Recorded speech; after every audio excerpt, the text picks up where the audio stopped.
Sinta menatap keluar jendela kereta api yang melaju kencang menuju Jakarta. Hujan deras mengguyur kaca, menciptakan pola air yang mengalir seperti air mata. Pikirannya melayang kembali ke masa lalu, saat segalanya masih terasa seperti mimpi indah. Itu adalah hari pertama dia bertemu Andi, di kampus Universitas Indonesia, Fakultas Ekonomi.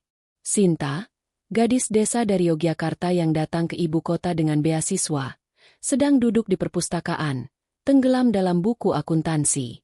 Andi, mahasiswa semester akhir dari keluarga kaya raya, mendekatinya dengan senyum yang memikat. "Hei, boleh gabung? Kayaknya kamu lagi pusing sama rumus ini," katanya sambil menunjuk halaman buku Sinta. Suaranya lembut, tapi penuh percaya diri. Sinta mengangkat kepala, terkejut melihat pemuda tampan dengan jas rapi itu. Andi bukan tipe mahasiswa biasa. Dia anak tunggal dari pengusaha properti terkenal di Jakarta. Mereka mulai berbicara, dari soal kuliah hingga mimpi-mimpi masa depan. Sinta bercerita tentang keinginannya membangun bisnis kecil untuk membantu keluarganya di desa. Sementara Andi berbagi cerita tentang tekanan mengelola warisan keluarga. Pertemuan itu berlanjut menjadi kencan-kencan sederhana. Makan mie ayam di pinggir jalan, jalan-jalan di taman kampus, atau sekadar belajar bersama. Andi membuat Sinta merasa istimewa. "Kamu beda, Sin. Kamu mandiri, nggak seperti cewek-cewek lain yang cuma mikirin duit," katanya suatu malam saat mereka duduk di bangku taman. Sinta tersipu, hatinya berbunga. Dia jatuh cinta pada Andi yang tampak begitu tulus, meski latar belakang mereka berbeda jauh. Sinta dari keluarga sederhana, ayahnya petani, ibunya penjahit. Andi, rumahnya seperti istana, dengan mobil mewah dan pelayan. Setelah lulus, Andi melamar Sinta di depan keluarganya. Itu adalah momen yang penuh ketegangan. Ibu Rina, mertua perempuan Sinta nanti, duduk dengan wajah dingin di sofa mewah ruang tamu mereka. "Kamu dari mana, Nak? Keluarga apa?" tanyanya, suaranya seperti pisau tajam. Sinta menjawab dengan sopan, menceritakan asal-usulnya. Ayah mertua, Pak Budi, lebih ramah, tapi Ibu Rina jelas tidak setuju. "Andi, kamu yakin? Kita punya standar. Loh, jangan sampai nanti malu-maluin keluarga," bisiknya pada Andi saat Sinta ke dapur. Andi meyakinkan keluarganya. Sinta pintar dan baik. Dia bisa bantu bisnis kita." Akhirnya, mereka menikah dalam pesta mewah yang digelar di Hotel Bintang 5. Sinta mengenakan gaun putih yang indah, merasa seperti putri dongeng. Malam pertama mereka, Andi memeluknya erat. "Aku janji, Sin, aku akan buat kamu bahagia selamanya." Sinta percaya. Mereka pindah ke rumah baru di kawasan elit Jakarta Selatan. Hadiah dari orang tua Andi. Awal pernikahan memang manis. Sinta berhenti bekerja sebagai akuntan di perusahaan kecil dan fokus menjadi istri. Andi sibuk dengan bisnis keluarga, tapi selalu pulang tepat waktu untuk makan malam bersama. Mereka sering jalan-jalan akhir pekan, ke pantai atau gunung. Sinta belajar memasak masakan favorit Andi, sambil sesekali membantu administrasi bisnis dari rumah. "Kamu hebat, Sin. Tanpa kamu, aku nggak bisa seimbang gini," puji Andi. Tapi, lambat laun, retakan kecil mulai muncul. Ibu Rina sering datang ke rumah tanpa diundang. "Sinta, masakannya kurang garam. Kamu harus belajar dari pelayan rumah kami," katanya sambil menyindir. Sinta diam saja, tak ingin ribut. Andi selalu membela ibunya. Sinta lagi belajar. Jangan keras-keras." Tapi Sinta merasa tidak dihargai. Keluarga besar Andi, yang terdiri dari paman, bibi, dan sepupu, juga sering berkumpul.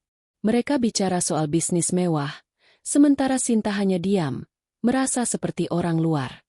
Suatu hari, saat ulang tahun Andi, Ibu Rina memberi hadiah mobil sport baru. "Ini buat kamu, Nak, biar nggak malu bawa istri ke acara bisnis." Sinta tersenyum paksa, tapi hatinya sakit. Andi menerima dengan gembira, tanpa sadar istrinya terluka. Malam itu, Sinta bertanya, "Mas, Kamu malu sama aku ya? Andi tertawa. Enggak lah, Sin. Mama cuma bercanda. Sinta mencoba beradaptasi. Dia ikut kursus etiket dan belajar fashion agar bisa tampil di acara keluarga. Tapi tekanan semakin besar. Ibu Rina sering menelepon Andi, mengeluh soal Sinta. Anak itu nggak ngerti bisnis. Kamu butuh istri yang bisa bantu, bukan yang cuma numpang. Andi mulai ragu, meski tak pernah bilang langsung. Di akhir bab ini, Sinta hamil. Kabar bahagia itu membuat Andi senang. Tapi Ibu Rina bereaksi dingin. Hamil? Sudah pasti anaknya mirip siapa? Jangan-jangan bawa gen miskin. Sinta menangis diam-diam, tapi tetap berusaha. Dia tak tahu, ini baru awal dari mimpi buruk. Kehadiran bayi dalam kandungan Sinta seharusnya menjadi berkat rumah tangga mereka. Tapi justru sebaliknya. Andi semakin sibuk dengan proyek baru bisnis keluarga, sebuah apartemen mewah di pusat kota. Dia sering pulang larut malam, bau parfum wanita yang asing. Sinta curiga, tapi tak berani bertanya. Mungkin cuma bau rekan bisnis, gumamnya pada diri sendiri. Pagi itu, Sinta bangun dengan mual hebat. Kehamilannya sudah memasuki bulan ketiga. Dia berusaha memasak sarapan, tapi Ibu Rina datang tiba-tiba.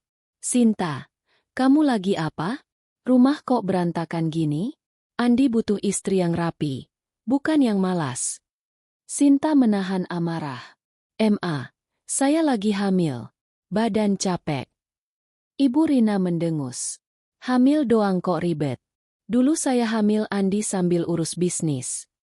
Hari-hari berlalu dengan campur tangan Ibu Rina yang semakin sering. Dia bahkan memaksa Sinta ikut ke acara sosial keluarga, di mana para bibi dan sepupu menyindirnya. Sinta, kamu dari kampung ya? Pakaiannya sederhana banget. Sinta tersenyum paksa, tapi hatinya perih. Andi, dia sibuk ngobrol dengan rekan bisnis, meninggalkan Sinta sendirian. Suatu malam, Andi pulang mabuk.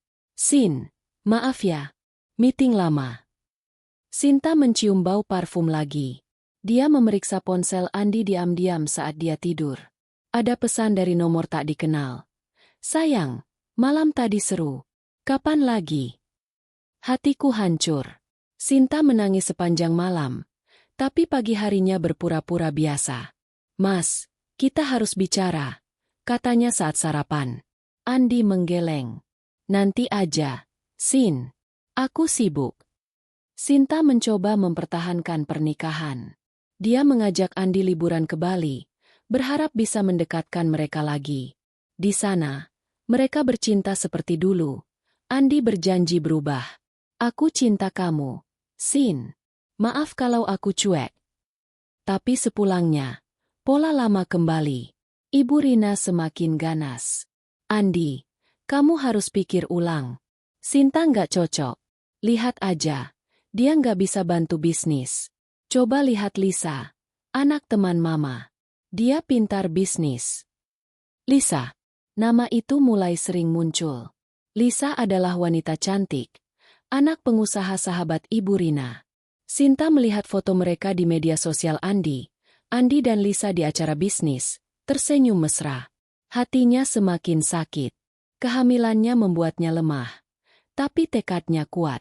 Aku harus selamatkan rumah tangga ini, gumamnya. Suatu hari, Sinta menemukan bukti nyata. Di laci Andi, ada tiket hotel untuk 2 orang, nama Andi dan Lisa. Sinta konfrontasi Andi malam itu. Mas, siapa Lisa? Kamu selingkuh. Andi marah. Kamu ngorek-ngorek barangku? Itu bisnis. Tapi matanya berkedip. Bohong. Pertengkaran hebat pecah.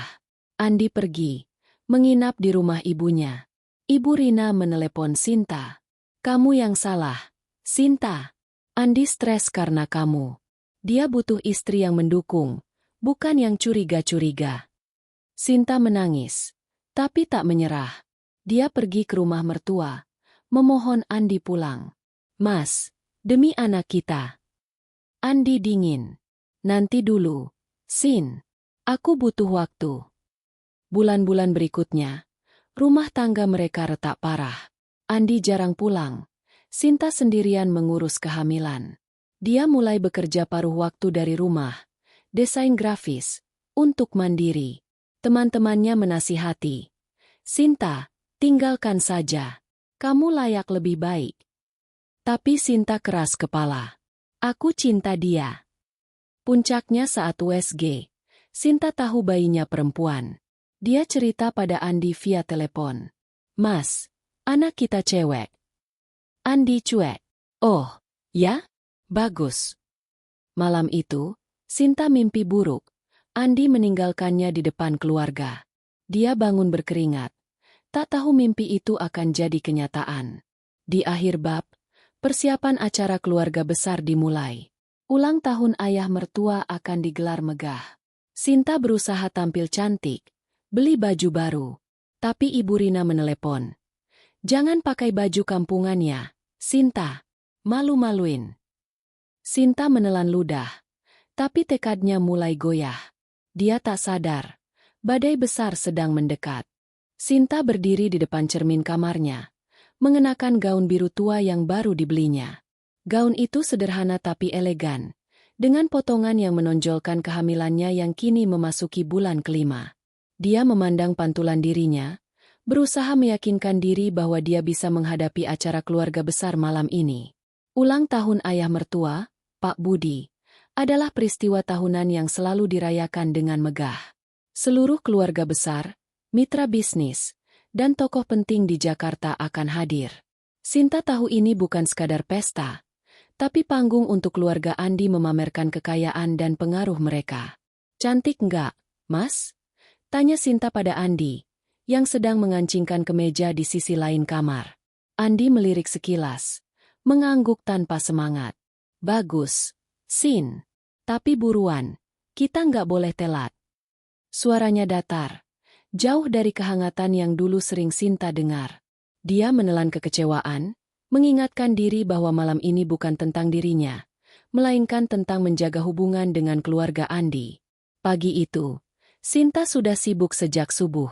Dia membantu mengatur catering, memastikan dekorasi sesuai selera Ibu Rina, dan bahkan menyiapkan hadiah spesial untuk Pak Budi, sebuah jam tangan antik yang dia tabung selama berbulan-bulan dari penghasilan desain grafisnya. "Semoga Papa suka," gumamnya sambil membungkus kotak hadiah dengan pita emas. Tapi di dalam hati, dia tahu usahanya mungkin tidak akan dihargai. Ibu Rina tiba di rumah mereka siang harinya, mengenakan kebaya mewah dengan perhiasan berlian yang berkilau. "Sinta, sudah siap semua? Jangan sampai ada yang salah." "Ya, malu kalau sampai tamu kecewa," katanya dengan nada perintah. Sinta mengangguk, tersenyum kaku. "Sudah, Ma. Semuanya sesuai instruksi Mama." Ibu Rina memandangnya dari atas hingga bawah, lalu mendengus pelan. "Gaun itu biasa saja. Tapi ya sudahlah, nggak mungkin kamu ngerti selera kami." Sinta menahan napas, menolak membiarkan kata-kata itu merusak harinya. Dia sudah terbiasa dengan sindiran Ibu Rina, tapi setiap kali mendengarnya, hatinya tetap perih. Andi, yang mendengar percakapan itu, hanya diam, sibuk mengecek ponselnya. Sinta memperhatikan gerak-geriknya, curiga. Ada apa dengan Andi akhir-akhir ini? Dia semakin pendiam, sering menghilang, dan ponselnya selalu dikunci. Tapi Sinta mengusir pikiran buruk itu. "Fokus, Sin. Malam ini harus sempurna," katanya pada diri sendiri. Di gedung acara, sebuah ballroom mewah di Hotel Bintang 5, Sinta sibuk menyapa tamu. Dia berusaha tersenyum, meski kakinya pegal dan perutnya terasa kencang karena kehamilan. Keluarga besar Andi hadir. Paman-paman yang berbicara keras tentang saham, bibi-bibi yang pamer tas desainer, dan sepupu-sepupu yang sibuk mengambil selfie. Sinta merasa seperti ikan di luar air. Dia mencoba mengobrol, tapi topik mereka selalu tentang hal-hal yang asing baginya. Liburan ke Eropa, investasi properti, atau jamuan makan malam dengan pejabat. Di sudut ruangan, Sinta melihat Andi berbincang dengan seorang wanita. Lisa. Wanita yang sama yang namanya muncul di ponsel Andi. Lisa mengenakan gaun merah yang ketat, Rambutnya tergerai sempurna, dan tawanya terdengar seperti lonceng. Sinta memperhatikan bagaimana Andi tersenyum padanya. Tangannya sesekali menyentuh lengan Lisa. Jantungan Sinta berdegup kencang. Dia ingin mendekati mereka, tapi Ibu Rina tiba-tiba menariknya. Sinta, bantu cek meja VIP. Jangan bengong di sini. Sinta menurut, tapi pikirannya kacau. Dia mencuri pandang ke arah Andi dan Lisa, yang kini tertawa bersama Ibu Rina. Ada sesuatu yang salah. Dia merasakan firasat buruk, seperti badai yang akan datang. Untuk menenangkan diri, Sinta pergi ke kamar kecil, memercikan air ke wajahnya. Di cermin, dia melihat matanya yang lelah. Kamu kuat, Sin. Ini cuma perasaanmu, bisiknya. Acara berjalan lancar.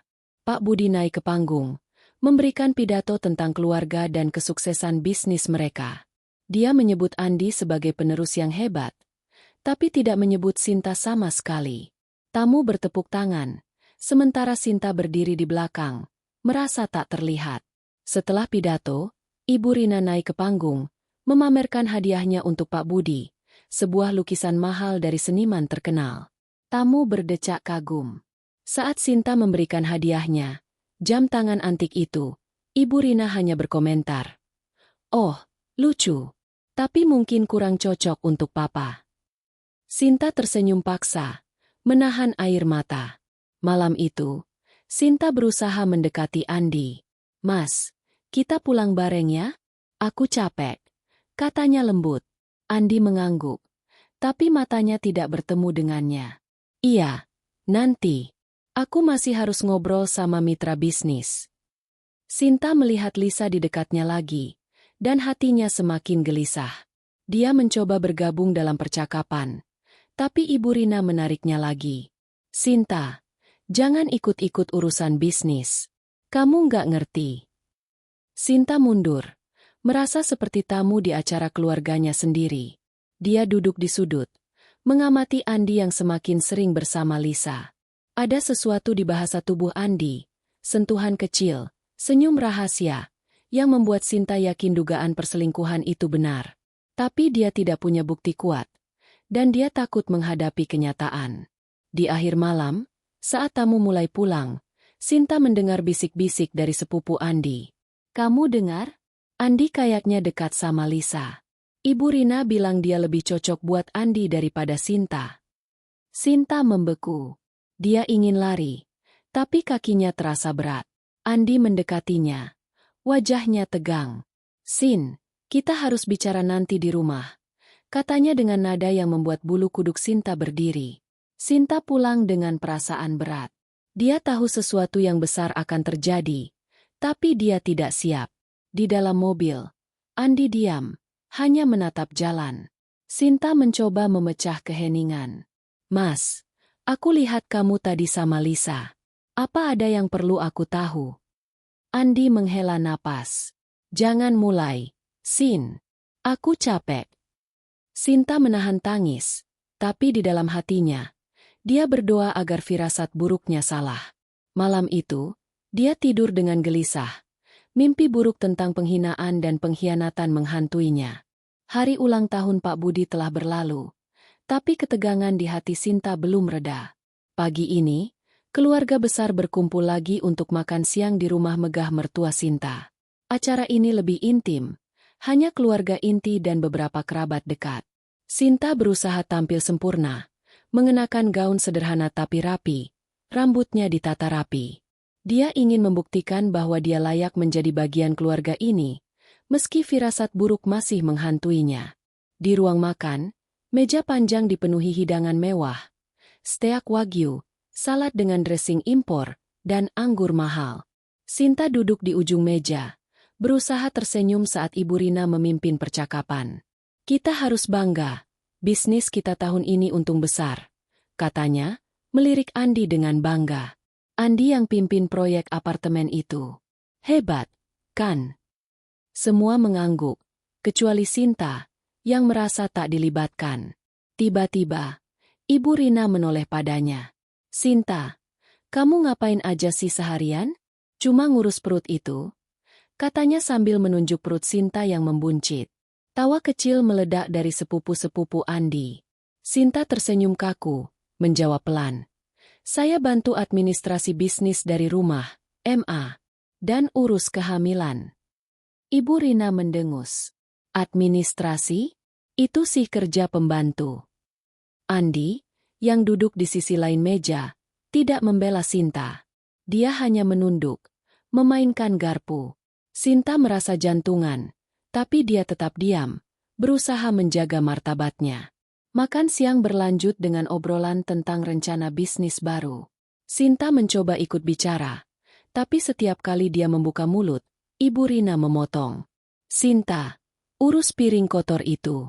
Biar kami yang ngobrol soal penting. Sinta bangkit, mengumpulkan piring dengan tangan gemetar. Di dapur, dia menangis diam-diam. Air matanya jatuh ke wastafel. Kenapa aku diperlakukan begini? Gumamnya. Saat kembali ke ruang makan, suasana berubah. Semua mata tertuju pada Andi, yang berdiri dengan wajah tegang. Sinta merasa jantungnya berhenti. Ada apa? Andi, ayo, bilang sekarang, kata Ibu Rina dengan senyum tipis. Sinta berdiri di ambang pintu, bingung. Andi menatapnya, matanya penuh konflik. Sinta, katanya dengan suara berat. Aku nggak bisa lanjut lagi. Kita nggak cocok. Aku menjatuhkan talak 3 padamu. Dunia Sinta runtuh. Dia membeku. Tak percaya. Apa-apa maksudmu, Mas? Katanya, suaranya gemetar. Sebelum Andi menjawab, Ibu Rina tertawa keras. Sudah jelas, kan? Andi akhirnya sadar. Kamu nggak pantas buat dia. Perempuan miskin yang cuma numpang harta. Tawa Ibu Rina diikuti oleh tawa keluarga lain. Sepupu-sepupu menunjuk-nunjuk. Bibi-bibi berbisik sambil terkikik. Kasihan, padahal sudah hamil, kata salah satu. Tapi nadanya penuh ejekan. Sinta merasa seperti ditelanjangi di depan semua orang. Air matanya mengalir. Tapi dia menolak menunduk. Mas, ini bercanda, kan? Tanyanya, suaranya hampir hilang. Andi menoleh. Wajahnya penuh rasa bersalah tapi tidak bicara. Ibu Rina melangkah mendekati Sinta. Kamu dengar sendiri. Talak 3. Selesai. Pulang ke kampungmu. Jangan malu-maluin kami lagi. Sinta ingin berteriak, ingin membela diri, tapi kakinya lemas. Dia melihat Lisa di sudut ruangan, tersenyum kecil, seolah menang. Sinta sadar, ini semua direncanakan. Andi, Ibu Rina, dan Lisa, mereka semua berkomplot. Dia mengambil tasnya, berjalan keluar dengan kepala tegak meski hatinya hancur. Di luar, hujan turun deras, menyamarkan air matanya. Malam itu, Sinta duduk di kamarnya, menatap cincin kawin yang masih melingkar di jarinya. Dia melepasnya, meletakkannya di meja. Kalian pikir aku lemah, bisiknya. Tapi aku akan buat kalian menyesal. Di dalam hatinya, benih balas dendam mulai tumbuh. Dia tidak akan membiarkan penghinaan ini berlalu begitu saja. Sinta bersumpah, dia akan bangkit dan membuat mereka yang menertawakannya merasakan sengsara. Hujan masih mengguyur Jakarta malam itu saat Sinta tiba di rumah kecil orang tuanya di pinggiran kota. Dia menyeret koper tua, pakaiannya basah kuyup, dan hatinya remuk. Di depan pintu, ibunya, Bu Sari, memeluknya erat tanpa bertanya. Kamu pulang, Nak. Itu cukup, bisiknya. Sinta menangis dalam pelukan ibunya, merasakan kehangatan yang sudah lama hilang dari hidupnya. Ayahnya, Pak Slamet, hanya mengangguk. Matanya penuh kekhawatiran tapi tak ingin memperburuk luka Sinta. Di kamar kecil yang dulu dia tempati sebagai gadis, Sinta duduk di tepi ranjang, menatap dinding yang penuh kenangan. Foto-foto masa kecilnya, ijazah kuliah, dan penghargaan beasiswa terpajang rapi. Aku dulu kuat, gumamnya. Tapi kini, dengan perut yang membuncit dan status sebagai janda, dia merasa kehilangan segalanya. Talak 3 dari Andi bukan hanya memutuskan ikatan pernikahan, tapi juga menghancurkan harga dirinya di depan keluarga besar yang menertawakannya. Malam itu, Sinta tidak bisa tidur. Bayang-bayang tawa Ibu Rina dan wajah puas Lisa menghantuinya. Dia membuka ponsel, melihat foto-foto lama bersama Andi. Ada satu foto dari bulan madu mereka di Bali. Andi memeluknya di pantai dengan senyum lebar. "Kamu bohong, Mas," bisiknya, menghapus foto itu satu persatu. Tapi di dalam hatinya, kemarahan mulai menggantikan kesedihan. "Kalian pikir aku akan menyerah? Aku akan buat kalian menyesal." Keesokan paginya, Sinta bangun dengan tekad baru. Dia tidak akan membiarkan penghinaan itu mendefinisikan hidupnya. Di meja makan, ibunya menyajikan nasi goreng sederhana. "Sin, apa rencanamu sekarang?" tanya Bu Sari lembut. Sinta menatap piringnya, lalu menjawab, "Aku mau bangkit, Bu. Aku mau buktikan aku bukan perempuan lemah yang mereka pikirkan." Ayahnya mengangguk. "Kamu anak kami. Kamu kuat. Tapi jangan lupa anakmu di perut itu." Sinta tahu dia harus mandiri, terutama untuk bayi yang dikandungnya. Dia membuka laptop tua dan mulai mencari pekerjaan. Desain grafis, keahlian yang dia kembangkan selama menikah, menjadi titik awal. Dia mengirim lamaran ke beberapa perusahaan, tapi sebagian besar menolak karena statusnya sebagai ibu hamil. "Kami butuh orang yang fleksibel," kata salah satu perekrut. Sinta kecewa, tapi tidak menyerah. Di pasar dekat rumah, Sinta bertemu Riko, teman kuliahnya yang kini menjadi pengacara. Riko, pria berwajah ramah dengan kacamata tebal, terkejut melihatnya. "Sinta, kamu balik ke Jakarta? Mana Andi?" Sinta tersenyum pahit, lalu menceritakan semuanya. Perselingkuhan, talak 3, dan penghinaan keluarga Andi. Riko mendengarkan dengan serius, lalu berkata, "Kamu punya hak, Sin. Talak itu nggak otomatis bikin kamu kehilangan segalanya. Aku bisa bantu urus hukumnya." Riko mengajak Sinta ke kafe kecil untuk bicara lebih lanjut. Dia menjelaskan bahwa meski talak 3 mengakhiri pernikahan secara agama, Sinta berhak atas harta gonogini dan nafkah anak. Andi dan keluarganya kaya. "Kamu bisa tuntut hakmu," kata Riko. Sinta menggeleng. "Aku nggak mau minta-minta dari mereka. Aku mau berdiri sendiri, Ko. Tapi aku butuh saranmu untuk langkah awal." Riko menyarankan Sinta untuk fokus pada keahliannya dan membangun jaringan. "Kamu pintar, Sin. Gunakan itu. Kalau perlu, aku kenalin ke klienku yang butuh desainer." Sinta merasa secercah harapan. Dia mulai mengerjakan proyek kecil dari rumah, desain logo untuk toko lokal, brosur untuk UMKM, dan iklan media sosial. Penghasilannya kecil, tapi cukup untuk membeli kebutuhan bayi dan menabung sedikit. Sinta juga mendaftar kursus online tentang bisnis digital. Dia belajar tentang e-commerce, pemasaran online, dan manajemen keuangan. Setiap malam, setelah orang tuanya tidur, dia duduk di meja kecil, menonton video tutorial sambil membuat catatan. "Aku harus lebih pintar dari mereka," gumamnya, mengingat Ibu Rina yang selalu menyebutnya bodoh. Di sela-sela kesibukannya, Sinta mulai mencari informasi tentang keluarga Andi. Dia masih punya akses ke beberapa dokumen bisnis yang pernah dia bantu selama menikah. Di folder laptopnya, dia menemukan laporan keuangan yang mencurigakan, transaksi besar ke rekening asing yang tidak jelas. "Ini apa?" pikirnya. Dia mengirim salinan dokumen itu ke Riko, yang langsung berkata, "Ini bisa jadi bahan, Sin. Kalau ada kecurangan, kita bisa pakai ini nanti." Sinta belum tahu bagaimana cara membalas dendam, tapi dia mulai menyusun rencana. Dia ingin keluarga Andi merasakan apa yang dia rasakan, kehilangan segalanya. Tapi untuk itu, dia harus kuat dulu. Dia membeli buku-buku motivasi dan membaca kisah-kisah perempuan sukses yang bangkit dari keterpurukan. Salah satu kutipan favoritnya, "Kesuksesan adalah balas dendam terbaik." Di akhir bab, Sinta berdiri di depan cermin, memandang dirinya yang mulai berubah. Rambutnya kini pendek, lebih praktis. Matanya penuh tekad. Dia menyentuh perutnya, berbisik pada bayinya, "Kita akan buktikan, Nak. Ibu bukan korban."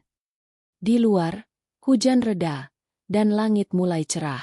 Sinta tahu, perjalanan panjangnya baru dimulai. Tapi dia siap. Sinta duduk di meja kecil di kamarnya. Laptop terbuka menampilkan dokumen-dokumen yang dia temukan. Cahaya layar memantul di wajahnya, yang kini penuh konsentrasi.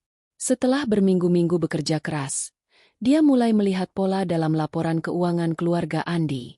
Ada transfer jutaan dolar ke rekening offshore, yang tidak tercatat di buku resmi perusahaan. Ini pasti korupsi, gumamnya. Dia mengirim pesan ke Riko. Ko, aku nemu sesuatu. Bisa ketemu.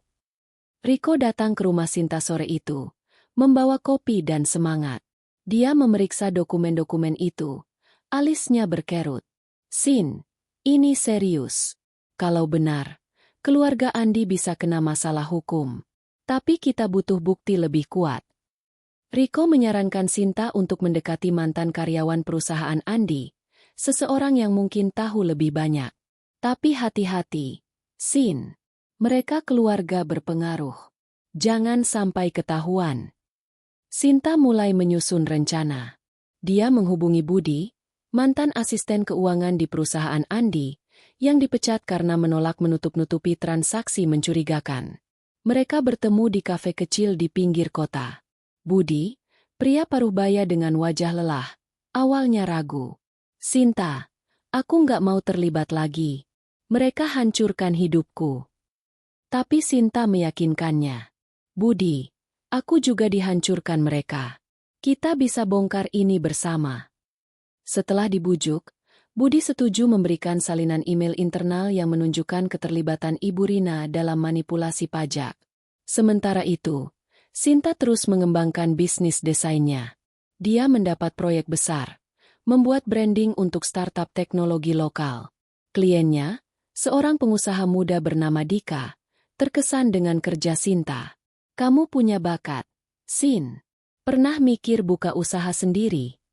Pertanyaan itu menanam benih di pikiran Sinta. Dia mulai bermimpi membangun perusahaan sendiri, bukan hanya untuk hidup, tapi untuk menyaingi keluarga Andi. Di media sosial, Sinta melihat kabar pernikahan Andi dan Lisa.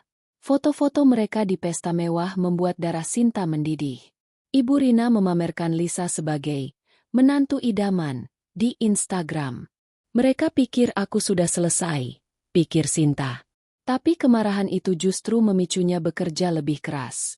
Dia mulai menghadiri acara networking untuk pengusaha muda, membangun koneksi dengan orang-orang yang bisa membantunya.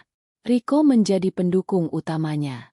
Selain membantu urusan hukum, Riko juga mengenalkan Sinta pada teman-temannya di dunia startup. Salah satunya, Mira, seorang investor yang tertarik dengan ide Sinta untuk membuka platform e-commerce. Kalau kamu serius, aku bisa bantu modal, kata Mira. Sinta ragu, takut gagal, tapi Riko meyakinkannya. Sin, kamu sudah jatuh ke bawah. Sekarang waktunya naik. Malam itu, Sinta membuat daftar target, menghancurkan bisnis keluarga Andi, membuktikan dirinya sebagai pengusaha sukses, dan melindungi masa depan anaknya. Dia tahu ini tidak akan mudah. Ibu Rina dan Andi punya koneksi di mana-mana, termasuk di pemerintahan. Tapi Sinta punya keuntungan, mereka meremehkannya. Itu senjataku, pikirnya. Di akhir bab, Sinta menerima telepon dari Budi. Aku punya rekaman. Ibu Rina ngomong soal suap ke pejabat pajak. Mau aku kirim? Sinta tersenyum kecil. Jantungnya berdegup kencang. Kirim. Budi. Ini baru permulaan. Dia menutup telepon, menatap foto keluarga Andi yang dia simpan di laptop. Kalian tunggu saja, bisiknya. Rencana balas dendamnya kini punya fondasi.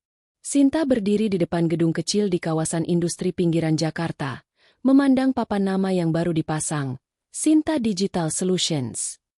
Hatinya berdegup kencang, campuran antara gugup dan bangga. Setelah berbulan-bulan bekerja keras, bisnis startupnya akhirnya resmi berdiri. Ini bukan lagi mimpi.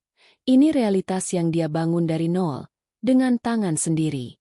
Modal awalnya datang dari tabungan kecil, bantuan investor seperti Mira, dan pinjaman lunak dari bank yang Riko bantu urus. Kamu bisa, Sin, gumamnya, mengingat kata-kata Riko yang selalu mendukung. Awalnya, Sinta fokus pada e-commerce, platform yang menghubungkan UMKM desa dengan pembeli kota. Ide itu lahir dari latar belakangnya sendiri. Dia tahu betapa sulitnya petani dan pengrajin kecil menjual produk mereka. Aku mau bantu mereka, sekaligus buktikan aku bisa lebih dari yang mereka pikir, katanya pada Riko saat mereka merencanakan bisnis ini. Riko, yang kini menjadi mitra hukum perusahaan, tersenyum. Ini bukan cuma bisnis, Sin. Ini senjata balas dendammu. Kantor kecil itu hanya punya 5 karyawan, 2 programmer muda, 1 desainer, dan 1 admin. Sinta memimpin semuanya, bekerja dari pagi hingga malam. Pagi hari, dia mengurus bayinya yang kini berusia 6 bulan, seorang gadis kecil bernama Aira, yang lahir sehat meski Sinta stres selama kehamilan. Aira, Mama lagi bangun kerajaan buat kamu, bisik Sinta setiap pagi sambil menyusui. Orang tuanya membantu mengasuh, memberi Sinta waktu untuk fokus. Bisnis berkembang pesat berkat kecerdasan Sinta. Dia menggunakan pengetahuan akuntansi dari kuliah untuk mengelola keuangan, dan keterampilan desain untuk membuat app yang user-friendly. Dalam 3 bulan pertama, platform mereka sudah punya 500 pengguna aktif. Kita dapat investor baru, seru Sinta di meeting tim. Mira, investor utama, memperkenalkan Sinta pada jaringan bisnisnya. Kamu punya visi, Sin. Ini bisa besar. Tapi bukan tanpa tantangan. Kompetitor besar, termasuk perusahaan Andi, mulai memperhatikan. Sinta mendengar rumor bahwa Ibu Rina menganggap startupnya main-main. Itu justru memotivasi. Sinta mulai mendekati mitra bisnis keluarga Andi secara diam-diam. Salah satunya, Pak Hadi, supplier bahan bangunan untuk proyek properti Andi. Sinta bertemu dengannya di acara bisnis. Pak, perusahaan saya bisa tawarkan harga lebih kompetitif untuk UMKM, katanya dengan percaya diri. Pak Hadi tertarik, dan mulai beralih pasokan ke platform Sinta. Ini adalah langkah strategis. Dengan memotong pasokan keluarga Andi, Sinta mulai melemahkan mereka dari bawah. Mereka nggak akan sadar dulu, pikirnya. Sementara itu, Sinta terus mengumpulkan bukti korupsi. Dengan bantuan Budi, dia punya rekaman dan dokumen yang menunjukkan Ibu Rina memanipulasi tender pemerintah. Riko memeriksa semuanya. Ini cukup untuk laporan ke KPK, Sin. Tapi tunggu waktu yang tepat. Di sisi pribadi, hubungan Sinta dan Riko semakin dekat. Riko bukan hanya pengacara, dia teman yang setia. Suatu malam, setelah meeting panjang, Riko mengantar Sinta pulang. Sin, kamu luar biasa. Aku bangga sama kamu, katanya. Sinta tersipu, tapi fokusnya tetap pada bisnis. Ko, aku belum siap untuk romansa. Aku mau sukses dulu.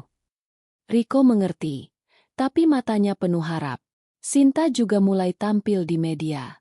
Dia diundang ke podcast tentang pengusaha perempuan. Saya pernah jatuh, tapi bangkit lagi, ceritanya, tanpa menyebut nama Andi. Ceritanya viral, membuat nama Sinta dikenal. Investor baru datang, termasuk venture capital dari Singapura. Kita ekspansi keluar kota, seru Sinta di kantor. Timnya bersorak, tapi tekanan datang. Andi menelepon suatu hari. Sin, aku dengar bisnis kamu maju. Selamat ya. Mungkin kita bisa kolaborasi. Sinta tertawa dingin. Nggak perlu, Mas. Aku bisa sendiri. Andi terdiam, lalu memohon. Sin, aku menyesal. Lisa, bukan yang aku pikir. Sinta menutup telepon. Hatinya puas. Terlambat, gumamnya. Di akhir bab, Sinta berdiri di balkon kantor, memandang kota yang sibuk. Bisnisnya sudah punya omset ratusan juta per bulan. Dia menyentuh kalung pemberian Aira, sebuah liontin kecil. Ini baru awal, nak. Di kejauhan, gedung perusahaan Andi terlihat. Sinta tersenyum. Mereka akan merasakan segera. Sinta duduk di ruang rapat kantornya, dikelilingi tim dan Riko. Layar proyektor menampilkan data, grafik penurunan saham perusahaan Andi. Ini waktunya, katanya dengan suara tegas. Setelah setahun membangun kerajaan, Sinta siap melancarkan serangan pertama. Bukti korupsi yang dia kumpulkan sudah lengkap. Email, rekaman, dan laporan keuangan palsu. Kita bocorkan skandal kecil dulu, usul Riko. Biar mereka panik. Skandal pertama adalah bocoran tentang manipulasi pajak kecil di salah satu proyek apartemen Andi. Sinta mengirim info anonim ke media online terkenal. Ini dari sumber terpercaya, tulisnya. Pagi berikutnya, berita meledak. Perusahaan properti ternama diduga hindari pajak. Nama perusahaan Andi disebut, meski tidak langsung. Saham mereka turun 5% dalam sehari. Di rumah mewah keluarga Andi, Ibu Rina marah besar. Siapa yang bocorkan ini? Jeritnya pada Andi. Andi, yang kini menyesal menikah dengan Lisa karena pertengkaran sering, gelisah. MA, mungkin kompetitor. Lisa, duduk di sofa, bergumam. Atau mantan istrimu itu? Ibu Rina mendengus. Sinta? Dia mana mampu? Dia cuma perempuan miskin. Sinta tersenyum membaca berita itu. Mereka mulai retak, katanya pada Riko. Serangan ini bukan akhir, hanya pemanasan. Bisnis Sinta semakin kuat, menarik lebih banyak mitra dari keluarga Andi. Pak Hadi sepenuhnya beralih, menyebabkan proyek Andi terlambat. Biaya naik, MA, keluh Andi. Ibu Rina menyalahkan karyawan, memecat beberapa orang, termasuk yang setia. Sinta terus bekerja. Dia meluncurkan fitur baru di platformnya, integrasi dengan bank untuk pinjaman cepat bagi UMKM. Ini membuat perusahaan Andi kalah saing. Kita dapat award startup terbaik tahun ini, seru tim Sinta. Di acara penghargaan, Sinta naik panggung, pidato tentang perjuangan perempuan. Saya pernah diremehkan, tapi saya bangkit. Penonton bertepuk tangan, termasuk beberapa musuh lama. Andi mencoba mendekati Sinta lagi, datang ke kantornya. Sin, tolong. Bisnis kita lagi susah. Mungkin kamu tahu siapa di balik bocoran itu. Sinta memandangnya dingin. Kenapa aku harus bantu? Kamu yang jatuhkan talak di depan semua. Andi menunduk. Aku salah. Sin. Mama yang suruh. Sinta tertawa. Kamu lemah, Mas. Pulang sana. Andi pergi. Hatinya hancur. Ibu Rina mulai panik. Dia menelepon koneksinya di pemerintahan. Tapi bocoran kedua datang. Artikel tentang suap kecil ke pejabat lokal. Media semakin gencar. Ini pasti ada yang main, kata Ibu Rina. Keluarga mulai retak. Paman Andi menyalahkan Ibu Rina. Kamu yang rakus. Pertengkaran hebat pecah di rumah. Sinta menikmati dari jauh. Mereka saling lempar tuduhan, katanya pada Riko. Riko memeluknya pelan. Kamu pintar, Sin. Tapi hati-hati, mereka bisa balas. Sinta mengangguk, tapi tekadnya kuat. Di akhir hari, dia pulang ke Aira, yang mulai belajar berjalan. Mama lagi perang, nak, tapi buat masa depanmu. Serangan pertama sukses. Bisnis Andi rugi puluhan miliar. Reputasi tercoreng. Sinta tahu ini baru permulaan. Selanjutnya, yang besar. Gumamnya. Sinta berdiri di depan gedung pengadilan. Angin Jakarta yang panas menyapu rambutnya yang kini panjang kembali. Hari ini adalah puncak dari segalanya. Setelah 2 tahun membangun bisnisnya menjadi raksasa e-commerce dengan valuasi miliaran rupiah, Sinta siap melancarkan serangan terakhir. Bukti korupsi keluarga Andi yang dia kumpulkan, dokumen, rekaman, dan saksi, sudah diserahkan ke Komisi Pemberantasan Korupsi, KPK. Riko, yang kini resmi menjadi pacarnya, memegang tangannya. Kamu yakin, Sin? Ini nggak ada jalan mundur, katanya. Sinta mengangguk tegas. Aku sudah tunggu momen ini lama.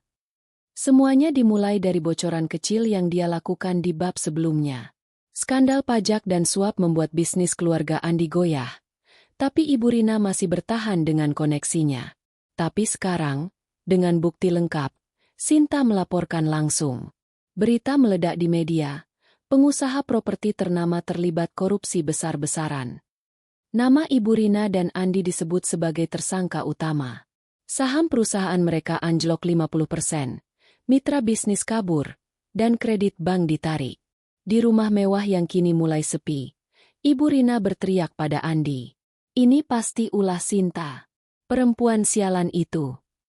Andi, yang pernikahannya dengan Lisa sudah retak karena stres finansial, menunduk. Kita salah. Kita hina dia dulu. Lisa, yang sudah muak, mengemasi barangnya. Aku pergi. Aku nggak mau ikut miskin bareng kalian. Pintu dibanting, meninggalkan Ibu Rina sendirian dengan tumpukan tagihan. Sinta tidak berhenti di situ. Melalui perusahaannya, dia membeli saham mayoritas dari perusahaan saingan yang dulu bekerja sama dengan Andi. Aku sekarang pemiliknya, katanya di rapat direksi. Mitra-mitra lama Andi beralih ke Sinta, melihat potensi bisnisnya yang etis dan inovatif. Platform e-commerce-nya kini ekspansi ke Asia Tenggara, dengan ribuan UMKM bergabung. Ini balas dendam terbaik, gumam Sinta saat melihat berita tentang kebangkrutan Andi. KPK bergerak cepat. Ibu Rina ditangkap di bandara saat mencoba kabur ke Singapura. Andi dipanggil sebagai saksi, tapi bukti menunjukkan dia terlibat dalam penipuan. Di ruang interogasi, Andi menangis. Aku nggak tahu, Pak. Mama yang atur semuanya. Tapi email-email yang Sinta bocorkan membuktikan sebaliknya. Media ramai, dengan headline, mertua kejam hancurkan menantu, kini sendiri hancur. Sinta diundang ke acara talk show nasional. Bagaimana Anda bangkit dari penghinaan itu, Bu Sinta? Tanya host. Sinta tersenyum tenang. Saya fokus pada diri sendiri. Kesuksesan adalah jawaban terbaik. Dia tidak menyebut nama Andi, tapi semua tahu. Penonton bertepuk tangan, mengagumi perjuangannya.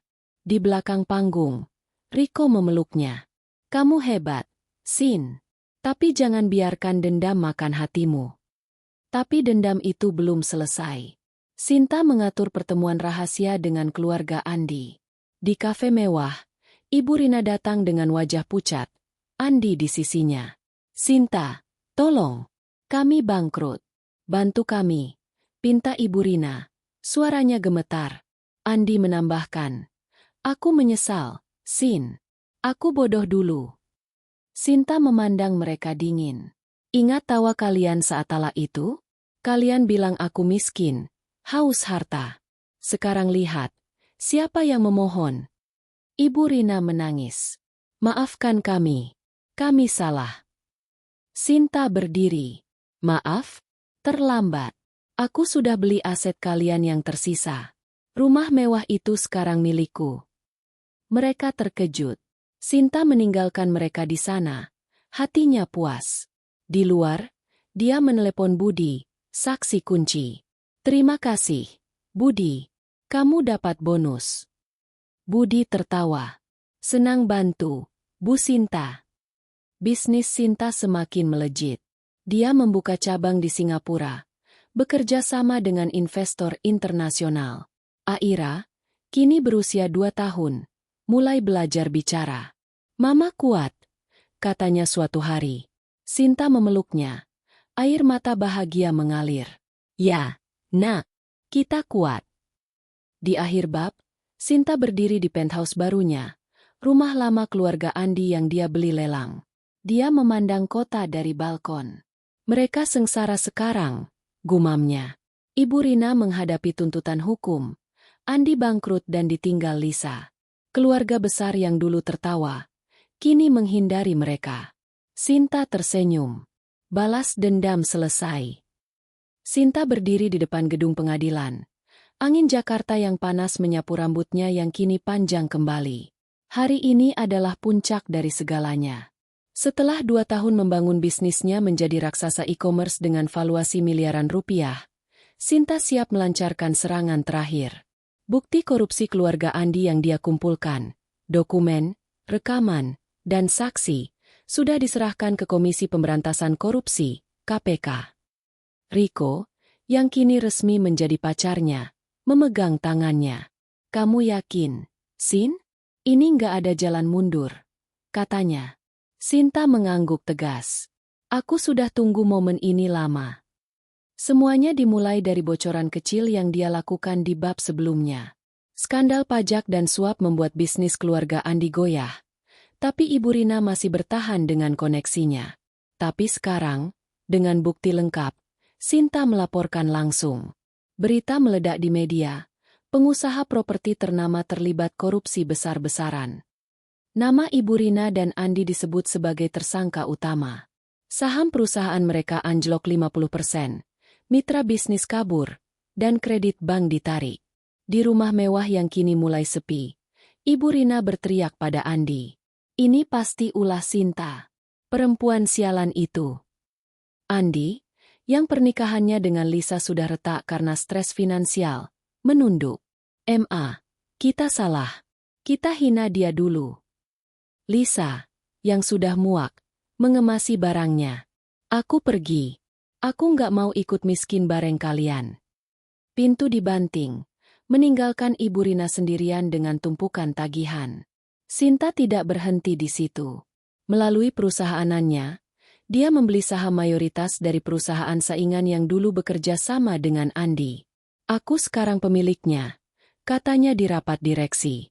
Mitra-mitra lama Andi beralih ke Sinta, melihat potensi bisnisnya yang etis dan inovatif. Platform e-commerce-nya kini ekspansi ke Asia Tenggara, dengan ribuan UMKM bergabung.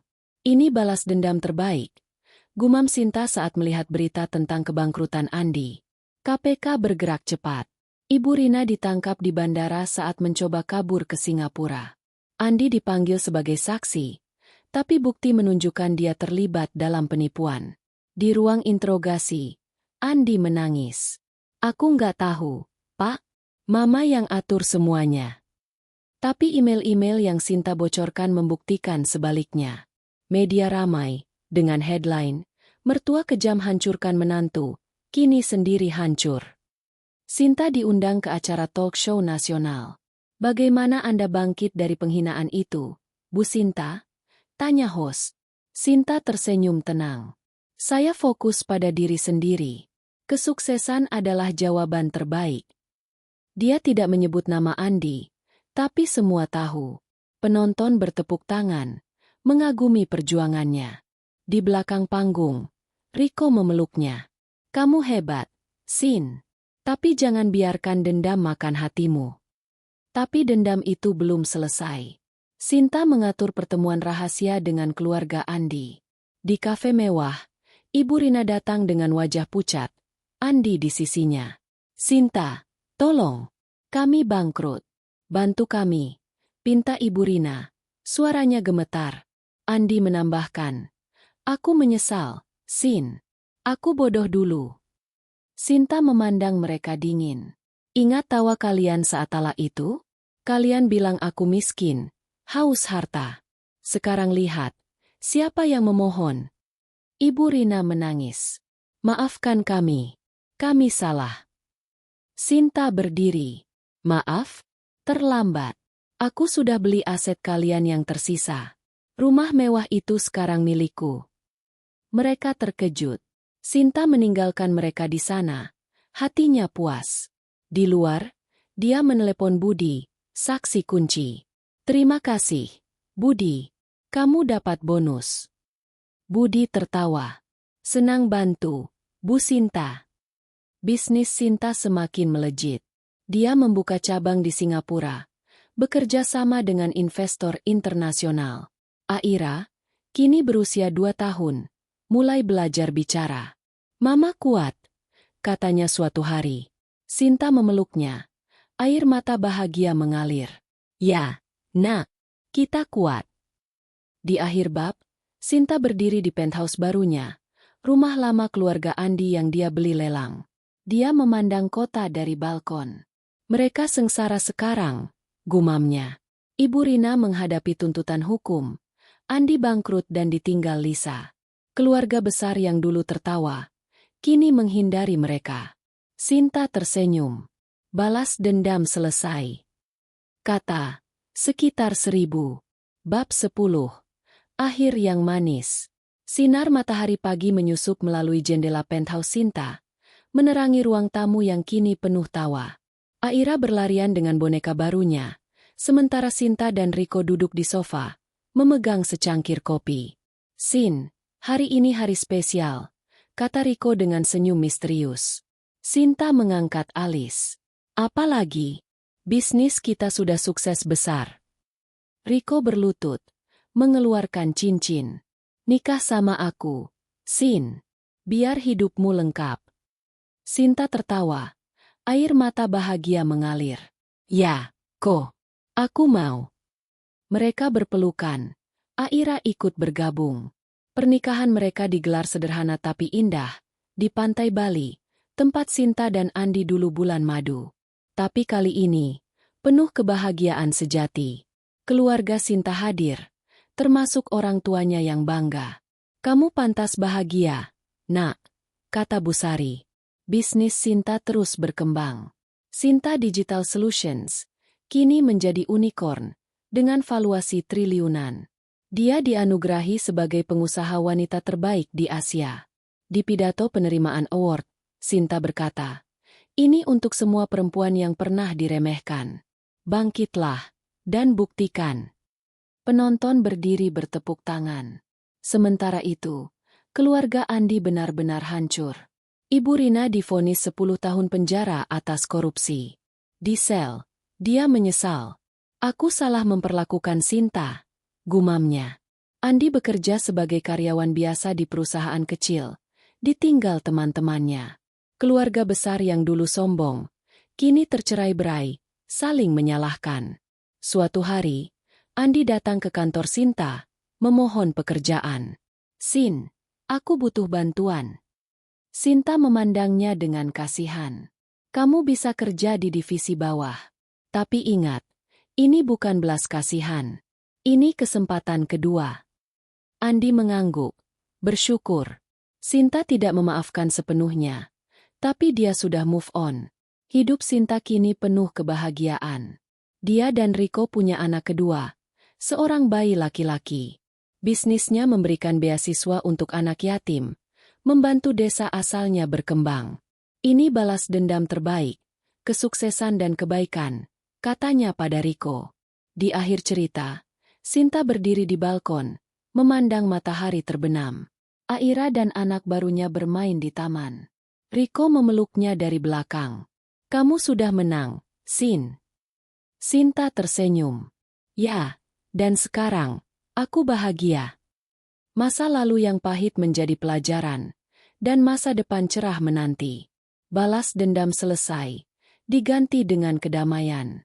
Sinta berdiri di panggung konferensi teknologi internasional di Singapura.